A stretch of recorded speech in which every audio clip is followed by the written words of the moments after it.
یک تلنگر کوتاه روزانه. جایگزینی فکر، ابزاری عملی برای ذهن شلوغ.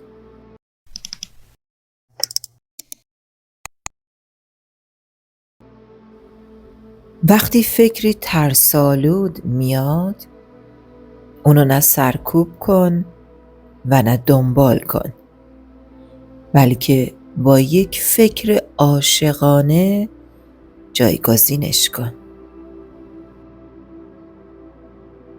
مثال: افکار من کافی نیستم به سرعت میتونن روزتو خراب کنن. تمرین: در لحظه اومدن فکر منفی این 3 گامو انجام بده. توقف، نفس عمیق، جایگزینی. وقتی فکر منفی به سراغ تو میاد، اول بهش توقف بده. وایسا. یک نفس عمیق بکش و اون لحظه اون فکر منفی رو با یک جمله کوتاه عاشقانه جایگزین کن. وقتی فکر من کافی نیستم میاد،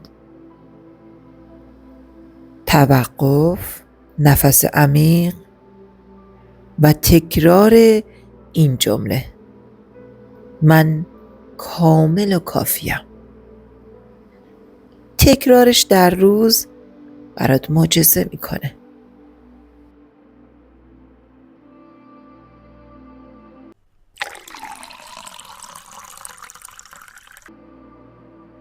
جمله تأکیدی: من فرماندهنده ذهنم هستم. من انتخاب میکنم عالی و کافی باشم. در پناه حق.